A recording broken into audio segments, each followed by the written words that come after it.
कबीर की भक्ति भावना।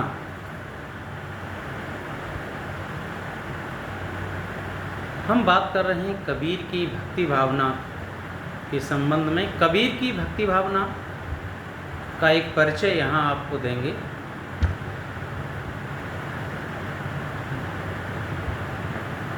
कबीर जो है हिंदी साहित्य में जो भक्ति काल का पूरा एक समय है, उसमें जो भक्ति काल की दो धाराएं बनती हैं, एक तो सगुण काव्य धारा और निर्गुण काव्य धारा।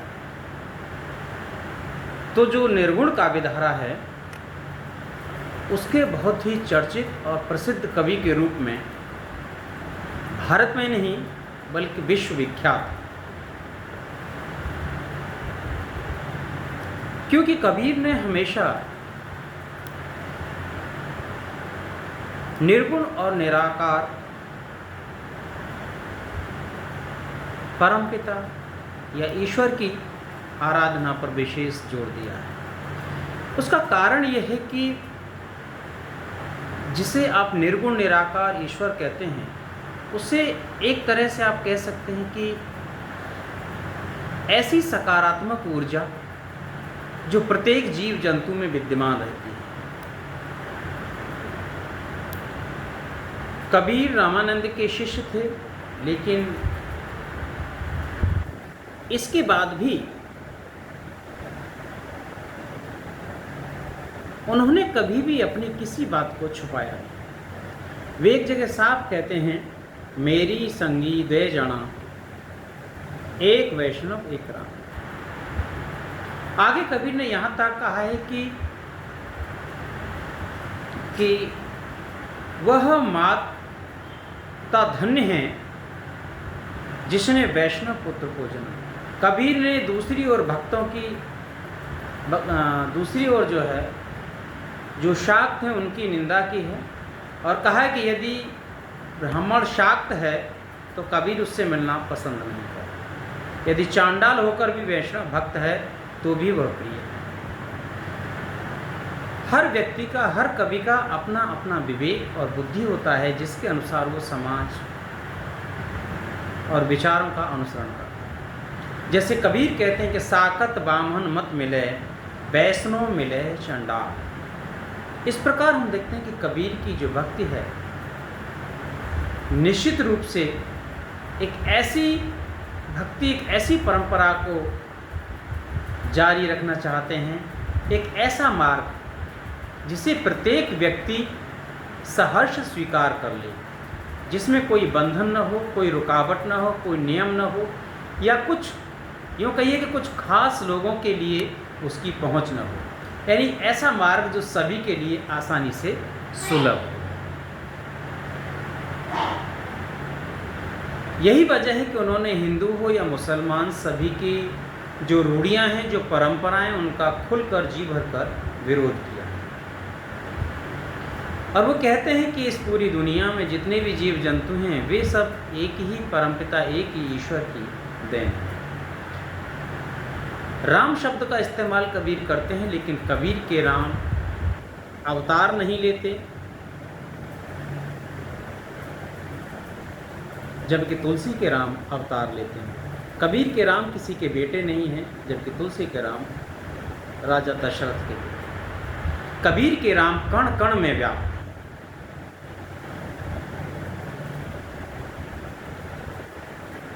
यानी गुणातीत हैं, वो गुणों से परे हैं और किसी बाहरी आडंबर में कबीर ने विश्वास नहीं किया। यही वजह रही कि लगभग विश्व के सभी धर्मों के लोग उन्हें पसंद करते हैं।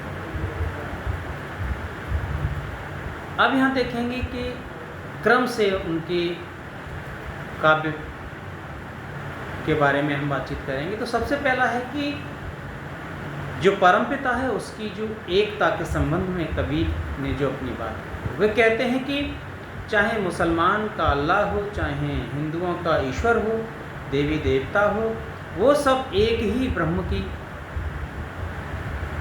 देन, कोई दूसरा नहीं।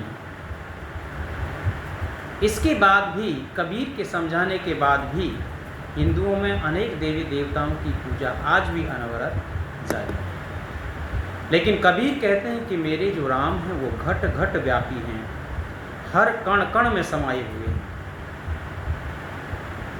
वो कहते हैं कि अपनी कविता के माध्यम से बताते हैं कि कस्तूरी कुंडली बसे मृग ढूंढे वन माहे, कस्तूरी कुंडली बसे मृग ढूंढे वन माहे, ऐसे घट घट राम हैं दुनिया देखे नहीं कबीरा, दुनिया देखे ना। कबीर का जो वास है वो कण कण में होने के कारण है, और व्यक्ति इतना अज्ञानी होता है कि माया मोह के कारण उसको देख नहीं पाता है। दूसरी जगह वो फिर कहते हैं, हमरे राम रहीम करीम, हमरे राम रहीम करीम, कैसे अलह राम सत सोई, हर बिस्मिल मेट विषम भरे के, और न दूजा कोई। यानी एक परमात्मा के अलावा कोई पूरी दुनिया में, पूरी सृष्टि में कोई दूसरी ताकत नहीं है। यानी सारी चीज़ें उसी एक परमपिता परमेश्वर से निर्मित हैं। और कबीर की भक्ति का जो एक भाग, एक दूसरा पक्ष यह है कि माधुर्य भाव की है, यानी मधुरता उसमें आपको देखने को मिलेगी। कारण यह है कि कबीर ने अपनी आत्मानुभूति में डूब करके इस बात को सबके सामने रखा है। वो कहते हैं कि कबीर ने भक्ति में विभोर होकर आत्मा परमात्मा के संयोग और वियोग दोनों पक्षों को बहुत शानदार तरीके से रखा। और भले ही कुछ लोग ये मानते हैं कि कबीर पर सूफी मत का प्रभाव है, लेकिन भारतीय जो मधुरता है उसका भी बहुत गहरा प्रभाव कबीर पर है। कहते हैं कि जो आत्मा है वो परमात्मा से मिलने के लिए इस प्रकार तरसती है कि रात दिन उसका जीना हराम हो जाता है। और इतना ही नहीं, उसके प्राण निकलना चाहते हैं शरीर को छोड़ करके, लेकिन बिना अपने प्रियतम से मिले वो प्राण बाहर नहीं निकलते। तभी तो कबीर कह उठते हैं, तभी तो उनकी अंतरात्मा पुकारती है। क्या कहती है? बहुत दिनन की जोगती बाट तुम्हारी राम, जीव तर से तुझ मिलन को मन नहीं विश्राम कबीरा, मन नहीं विश्राम। और वियोग में इतनी पागल हो जाती है जीवात्मा, कहती है कि मैं क्या करूं अगर मेरा बस चले। तो देखिए क्या कहते हैं कभी, यह तन जारो मसी करो लिखूं राम का नाम, लेखनी करूं करंक की लिख लिख राम पठाऊं। तीसरा एक महत्वपूर्ण बात है कबीर की काव्य में कि कबीर ने सदैव नाम स्मरण पर जोर दिया है। कबीर कहते हैं कि उस परमपिता परमात्मा का अगर हृदय की अतल गहराइयों से स्मरण किया जाए, बिना किसी बाहरी बनावट, बिना किसी बाहरी दिखावट के, तो वो परमपिता आपके हृदय में उतर सकता है। वो कहते हैं कि हमें किसी बाहरी आडंबर की आवश्यकता नहीं है, उसका जो स्मरण है वो अंतरात्मा से करना चाहिए। और अगर बाहरी क्रियाकलाप से उसका स्मरण करेंगे तो वो आपके पास कभी नहीं आ सकता। इसीलिए उन्होंने बाहरी जो आडंबर हैं, जितने दिखावा हैं, जो ईश्वर के नाम पर छल कपट और धोखा दिया जाता है, उन सभी का चुन चुन करके धुर विरोध किया है।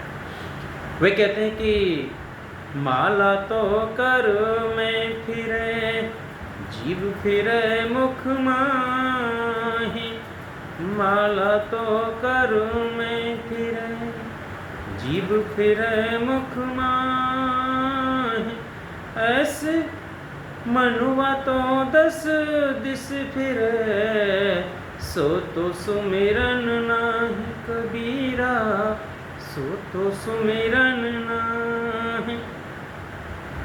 आगे फिर कहते हैं कि मैं तेरा स्मरण करते करते अब मेरा जो मैं था वो विलीन हो चुका है।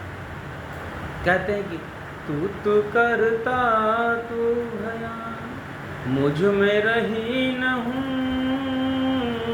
बारी फेरी बल गई, जित देखूं तित तू कबीरा, जित देखूं तित तू। और आगे कहते हैं कि लाली मेरे लाल की, जित देखूं तित लाल, लाली देखन मैं चली, मैं भी हो गई लाल भैया, मैं भी हो गई लाल। गुरु के महत्व के विषय में कबीर कहते हैं कि मनुष्य की ज़िंदगी में गुरु का विशेष महत्व है। अगर गुरु न रहे तो सारी दुनिया का ज्ञान, यहाँ तक कि परमात्मा का भी ज्ञान प्राप्त होना असंभव है, क्योंकि सच्चा गुरु ही आपको परमात्मा के दर्शन करा सकता है। और गुरु और ईश्वर में से अगर एक को चुनना पड़े तो देखिए कबीर क्या कहते हैं, गुरु गोविंद दो खड़े, काके लागूं पाए, बलिहारी गुरु आपने, गोविंद दियो बताए कबीरा, गोविंद दियो बताए। कबीर कहते हैं अगर गुरु और ईश्वर में से किसी का चुनाव करना पड़े तो आपको गुरु का चुनाव करना चाहिए, क्योंकि गुरु ही ऐसा है जो आपको परमात्मा तक पहुंचा सकता है। फिर उसकी वजह भी बताई कि ऐसा क्यों है। ईश्वर अगर रूठ जाए तो काम चलेगा, लेकिन अगर गुरु रूठ गया तो आपका जीवन सफलता की ऊंचाइयों तक नहीं जा सकता। हरि रूठे गुरु ठौर है, गुरु रूठे नहीं ठौर। तो स्पष्ट हुआ कि ईश्वर के रूठने से तो गुरु के चरणों में जगह मिल सकती है, लेकिन गुरु के रूठने से इस संसार में कहीं भी आपको मुक्ति नहीं मिलेगी। सच्चे गुरु के बारे में कबीर का क्या मानना है देखिए।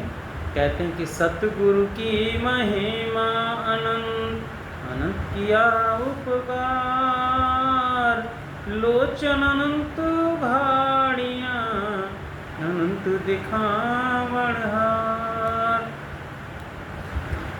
कहते हैं कि जब मेरे जीवन में गुरु का आना हुआ तभी मुझे सच्चाई का पता चला, अन्यथा मैं भी उसी अंधे रास्ते पर चल रहा था जिसका कहीं अंत नहीं होता है। पीछे लगा जाए था लोक वेद के साथ, आगे ते सतगुरु मिला दीपक दिया हार। गुरु सेवा के भक्ति कमाई। और कहते हैं कि यदि किसी का गुरु कुकर्मी है, पाखंडी है, अन्यायी, अत्याचारी है, अज्ञानी है, तो शिष्य भी उसका उसी प्रकार होगा। बताते हैं कि जाका गुरु भी अंधला, चेला खरा निरंग, अंधे अंधा ठेलिया, दोनों कूप पड़ंत रे भैया, दोनों कूप पड़ंत। कबीर ने कहा है कि ईश्वर की भक्ति करने के लिए, सच्चाई के मार्ग पर चलने के लिए, हर इंसान से प्रेम करने के लिए कुछ छोड़ने की आवश्यकता नहीं है। आप अपने परिवार में रह कर के अपनी इच्छाओं पर, अपने मन पर अगर नियंत्रण कर लेते हैं तब भी आप परमात्मा को प्राप्त कर सकते हैं। यानी जो व्यक्ति अपने मन पर नियंत्रण कर लेता है, सच में कबीर के अनुसार वही व्यक्ति विश्व विजेता होता है। पूरे विश्व में, भारत में नहीं पूरे विश्व में जो संघर्ष चल रहा है, जो अत्याचार अन्याय जगह जगह हो रहा है, यह केवल अपने मन पर नियंत्रण न होने के कारण ही। क्योंकि संसार का प्रत्येक व्यक्ति, संसार में जितने भी धर्म चल रहे हैं, वे सभी धर्मों के मानने वाले अच्छी प्रकार जानते हैं कि सब मनुष्य एक ही प्रकार से पैदा होते हैं और एक ही प्रकार से मरते हैं। बावजूद इसके अपने स्वार्थ सिद्धि के कारण वे धर्म और जातियों में और रंगों में, रूपों में और लिंग भेद में पूरा विश्व बटा हुआ है। इसलिए कबीर कहते हैं कि अपने घर पर रहकर भी लोभ, माया, मोह और काम क्रोध से अगर दूर रह जाए तब भी परमात्मा की प्राप्ति आसानी से हो सकती है। कबीर ने एक बात और बताई, इसके चौथा पॉइंट है कि आचरण की शुद्धता। आचरण कब शुद्ध होगा आपका?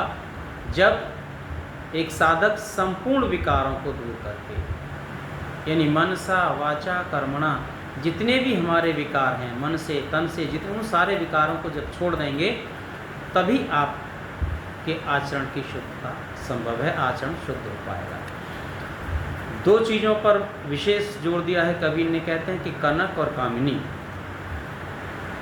बात भी सही है, आपने देखा होगा आज़ादी से पहले और आज़ादी के बाद भी जितने भी संघर्ष और लड़ाइयाँ हो रही हैं, या तो धन के लिए या संपत्ति के लिए या नारी के लिए, दो तीन चीज़ों के लिए व्यक्ति के खून का प्यासा बना हुआ है। कबीर ने बहुत पहले ही समझा दिया था, बुद्ध ने भी यही कहा था मध्यम निकाय, कि जरूरी नहीं आप अन्य लोगों की तरह घर गृहस्थी छोड़ करके आप संन्यास में चले जाएं। घर में रहकर भी अगर वासनाओं पर, इच्छाओं पर नियंत्रण है, तब भी आप जो है परम मोक्ष को प्राप्त कर सकते हैं। कई कनक और कामिनी, कबीर ने इनको दुर्गम घाटी दोष कह करके बताया कि मनुष्य के रास्ते में दोनों दुर्गम घाटी हैं। कामिनी मानव के 3 सुखों का नाश करती है। ध्यान दीजिएगा, कामिनी काम वासनाओं को जगाने वाली, वो केवल शारीरिक नहीं मानसिक भी हो सकती है। नारी नसावे 3 सुख जानर पास होय, भक्ति मुक्ति निज ज्ञान में बैठ न सकई कोय, कबीरा बैठ न सकई कोय। नारी के ही कारण कबीर कहते हैं कि मानव भक्ति, मुक्ति और ज्ञान में प्रवेश नहीं कर पाता है।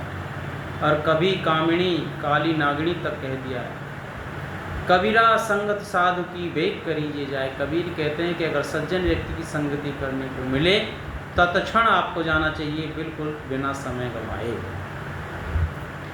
और इतना ही नहीं, जो श्रेष्ठ व्यक्ति हैं, चाहे वो स्त्री हो या पुरुष, कबीर ने उनका समर्थन भी किया है। कबीर ने एक जगह कहा है कि जहाँ नारी की निंदा इस प्रकार की है, प्रशंसा भी करते हैं कि पतिव्रता मैली भली, काली कुटिल कुरूप, पतिव्रता के रूप पर 12 कोटिक रूप, कबीरा 12 कोटिक रूप। तो आपने देखा, मैंने संक्षिप्त में चर्चा की कबीर के काव्य की कुछ विशेषताओं की। इसी के साथ बने रहिए हमारे चैनल पर, फिर आपसे मुलाकात होगी एक नई वीडियो के साथ।